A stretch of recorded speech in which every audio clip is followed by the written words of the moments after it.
Ethiopia is facing increased political dissent, ethnic unrest, and security crackdowns, and is now far from achieving peace, as envisaged by the country's Prime Minister Abiy Ahmed during his Nobel Peace Prize acceptance speech.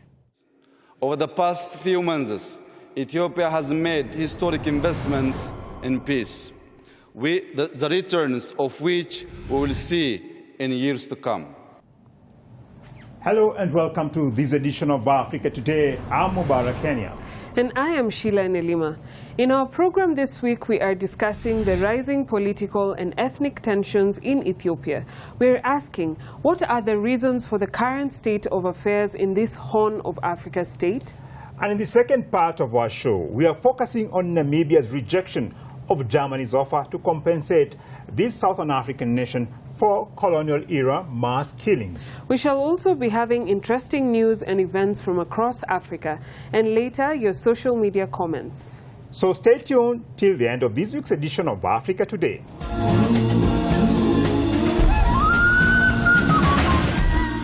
Tensions in Ethiopia. A Nobel medal. Ethiopian Prime Minister Abiy Ahmed received the 2019 Nobel Peace Prize after ending a 2-decade-long standoff with neighboring Eritrea.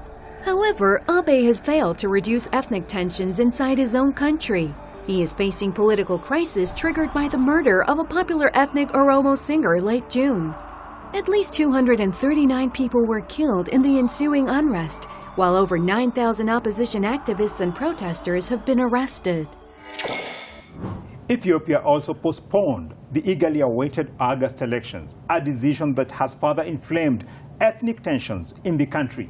The country is in turmoil, while Prime Minister Abiy Ahmed had expressed optimism about stability while receiving the Nobel Peace Prize. Over the past few months, Ethiopia has made historic investments in peace, the returns of which we will see in years to come. We have released all political prisoners. We have shut down detention facilities where torture and vile human rights abuses took place. Today, Ethiopia is highly regarded for press freedom. It is no more a jailer of journalists. Now, to discuss this issue further, we contacted Lawrence Freeman, African Affairs expert.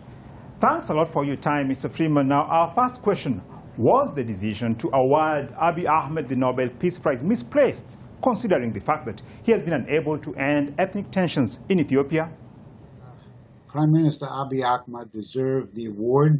He opened up relations with Eritrea, which have been closed for decades, and he's also trying to improve the conditions inside the country.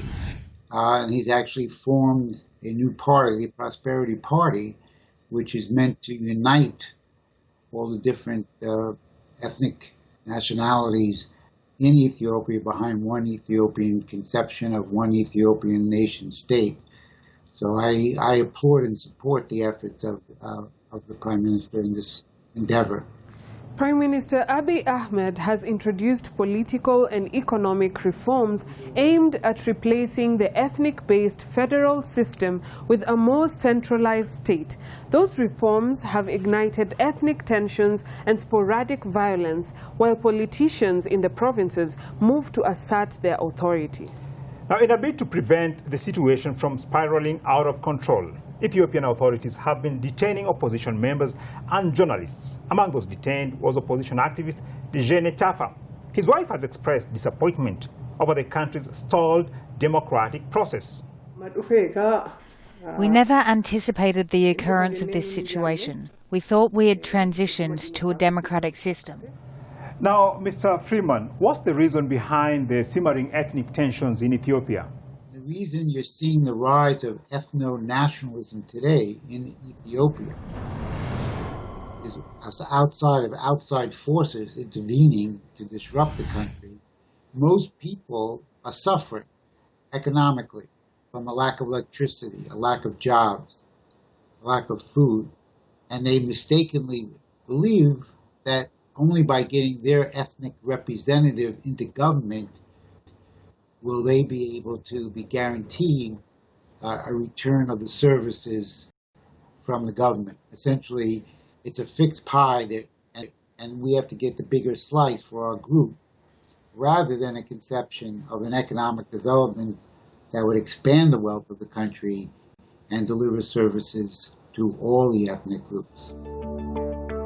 Amid its internal political turmoil, Ethiopia also embroiled in a bitter dispute with Egypt and Sudan over a massive disputed dam project it is completing on the Nile River.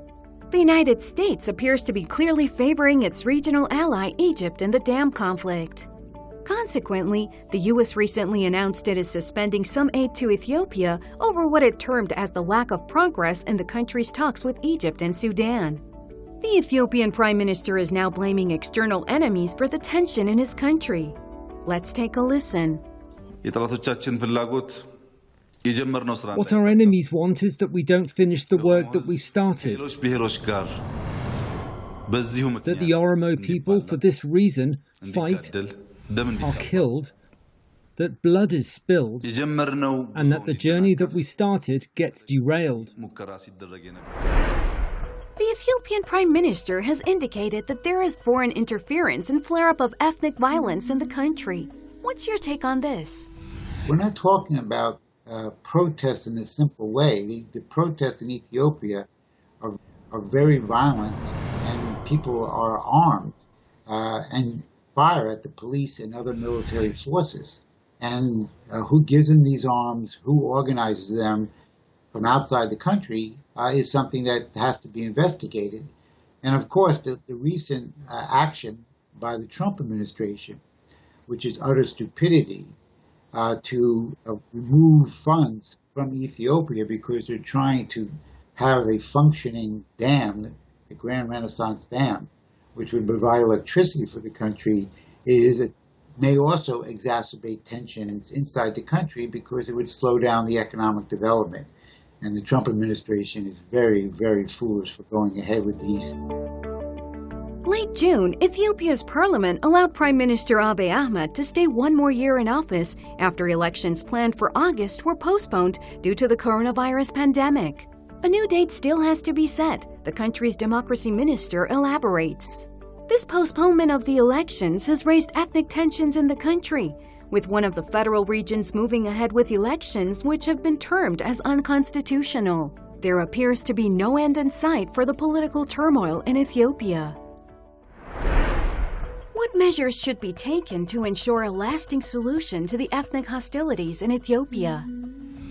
The ethnic hostilities have been around for a long time. They're not going to immediately dissolve. However, if you create a conception among the Ethiopian people that the other ethno-nationalist groups are not their enemy, but the benefit of the other is a benefit to thyself. So if all groups will unite together to support a government. Oromia is one of the key regions in Ethiopia's ethnic powder keg, and it has been the epicenter of anti-government riots. Oromia politics and conflict dynamics are closely intertwined with those of northern Kenya. Moyale town, located at the Kenya-Ethiopia border, is crucial to the operations of Kenya's newly constructed Indian Ocean port of Lamu. Therefore, any instability in Ethiopia is bound to have far-reaching regional repercussions. A border official explains here on the importance of Kenya-Ethiopia cross-border trade. Ethiopia is the second most populous nation in Africa, and it has a population of over 100 million. So you see the opportunities for Kenya to do business in Ethiopia, there will be more because of the big population. Now, Mr. Freeman, how are the ethnic tensions impacting on neighboring states, especially Kenya and Somalia? Ethiopia in 1995 was divided up into ethnic regional states. About 9 of them, and now a 10th one is being created. And these states comprise different groupings, which in some cases include people from the same ethnic nationality as Kenya, people from the same ethnic nationality from Somalia. So the tension that is now developing around ethno-nationalism has an effect on the region. The only solution to this is to unite the entire Ethiopian population around one identity, the identity of being an Ethiopian. And the government, representing all Ethiopians, its obligation is to expand the wealth of the country so all Ethiopians will receive equal treatment and benefits from an improving economy.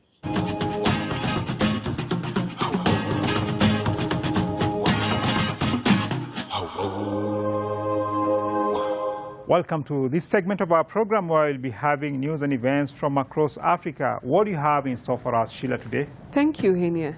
This week we look into investments, economies, and the celebration of milestones. Now to begin, Great Dykes Investments, GDI, a Russian-Zimbabwean company, announced that they have received a financial closure expected by end of the year. GDI has plans to start mining platinum ore in 2021. The Zimbabwean government, to overcome its worst economic crisis, is trying to pursue projects to raise its mining output.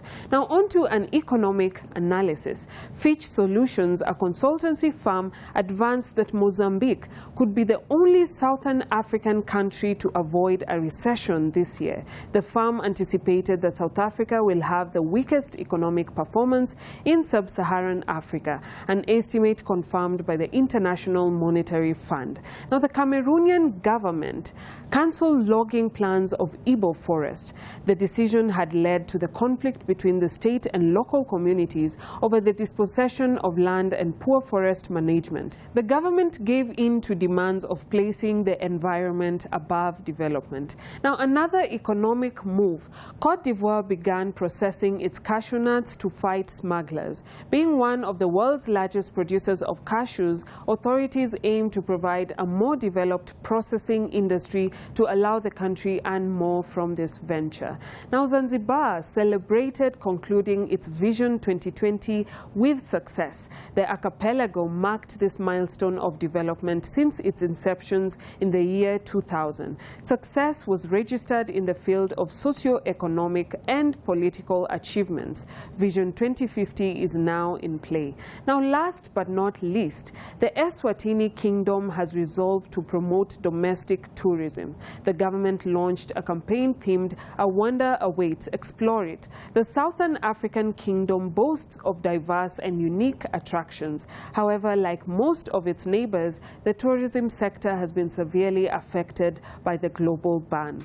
Now we have come to the end of our newscast. Visit our social media pages and follow us for updates on what's going on around the continent. And of course, our episodes.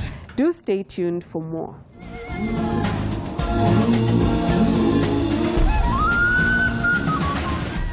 Germany insults Namibia.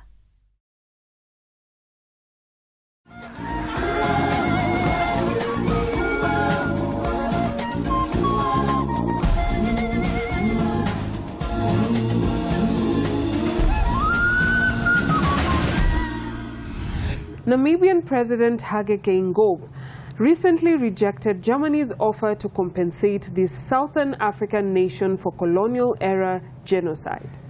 Geingob said in a statement that Berlin's 10 million euros offer was not acceptable and needs to be revised. He was quoted by local media saying that the German offer was an insult.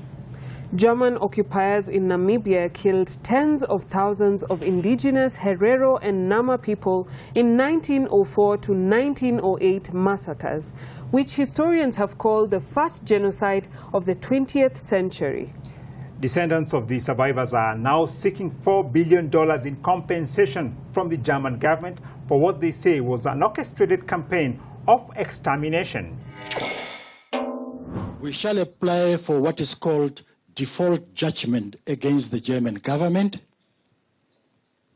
to be found guilty as charged for genocide against the Hereros and Namas, for expropriating our lands here, our livestock, all of which should have been our inheritance today, and that they must pay up. For more on this subject, we are joined by David Otto, an African policy analyst. Thanks, Mr. Otto. To start with, was the Namibian government justified in rejecting Germany's offer for compensation? I think what is important for the Namibian government to understand is that there is no amount of compensation that, in terms of financial compensation, that can undo what the Germans did to the Oromo and the Nama people. So I think it's not just about that compensation. It's about what is ongoing in terms of the Namibian political influences that they get not just from countries like Germany, but other Western states. Thanks, Mr. Otto. Please stay tuned for more. Between 1904 and 1908, German troops killed tens of thousands of Herero and Nama people who took arms against the brutal colonial rule. As you can look at the pictures around here, you can see that harsh conditions were created, that at the end of the day, people looked like walking skeletons with no flesh at all, only the bones that you can see. The land was confiscated. There is no doubt that Germany committed the first genocide in the 20th century. So why is this country with the largest economy in Europe refusing to fully compensate Namibia? Remember that the division or the partition of Africa was done in Germany by one man called Otto von Bismarck in 1884-1885, where Africa was literally divided like a piece of cake. See the impact of these boundary demarcation in the security and the economy of these African countries. Clearly, third world lives don't matter for Germany, and this is not just in Namibia, as we have seen. In Afghanistan, a German military commander called in a U.S. airstrike on 2 hijacked oil tankers. About 100 Afghan civilians died in the fiery aftermath. Germany paid only $5,000 to each family affected.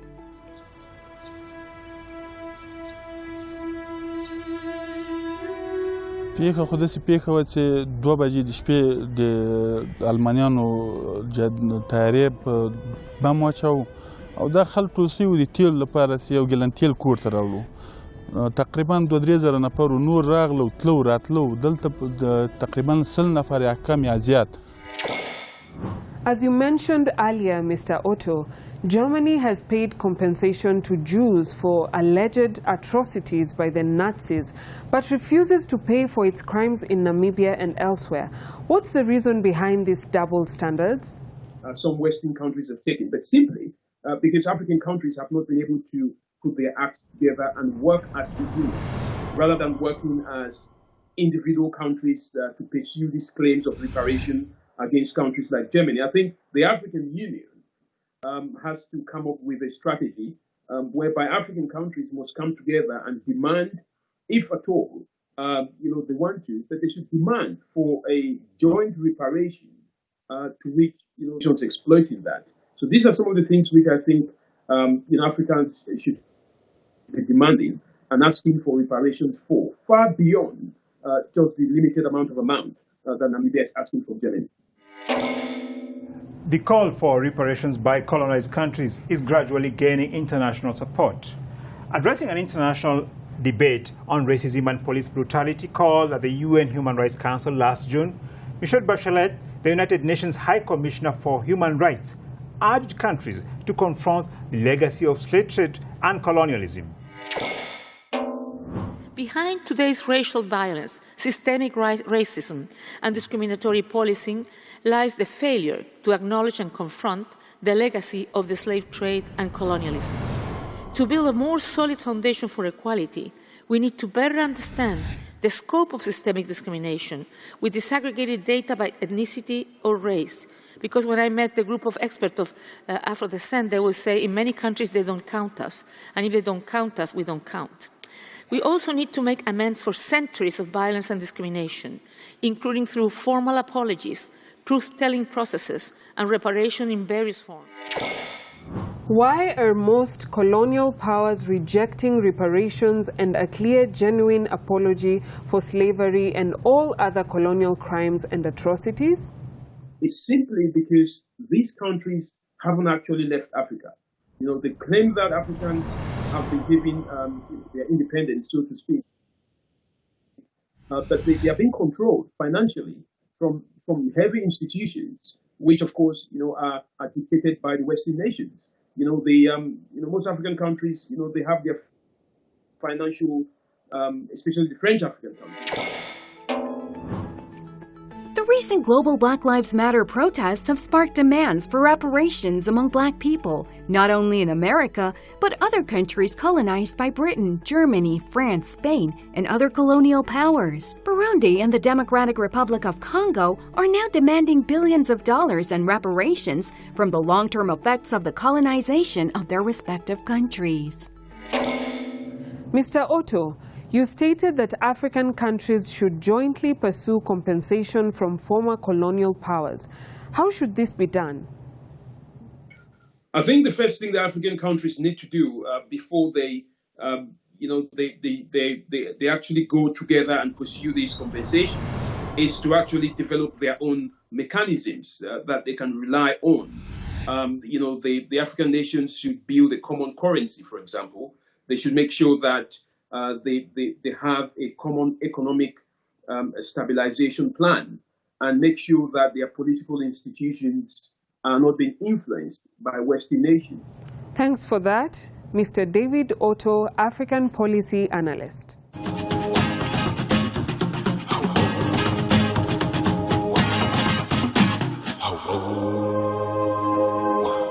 Glad to have you with us. In this segment, we are going to look into what you, our viewers, had to say on our episode analyzing renewable energy in Africa, specifically on the question of African countries being insufficient in energy. We had Osita Pascal saying most African countries have limited supply of energy. The UN should help so as to improve power and energy resources in African countries. Now, on renewable sources, we had Chris FX stating new solar systems and lighting technology could propel a renewable energy transformation.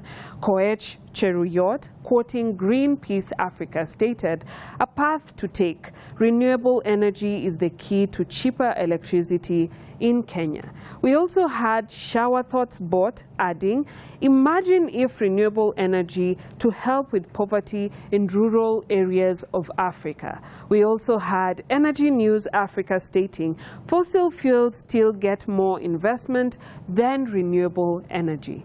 We also had D. Masharia stating, critics of renewable energy often cite Germany's failures. But what about South Africa, which heavily depends on coal? We also had Africa University stating, sub-Saharan Africa enjoys optimal weather conditions that can be harnessed in the production of energy that is critical for increasing production in Africa's economies. AU is the first university in Zimbabwe to build a renewable energy plant of this size and capacity. We appreciate interacting with you, so please tell us what you feel or think about the program. Continue tagging us in your posts. Till next time, take care. We're looking forward to the unity of African countries in demanding what is rightfully theirs from former colonial masters. And on that note, viewers, we come to the end of this week's edition of Africa Today. It's been great having you. Don't forget to post your comments on our social media pages. On behalf of the entire Africa Today team, goodbye and God bless you.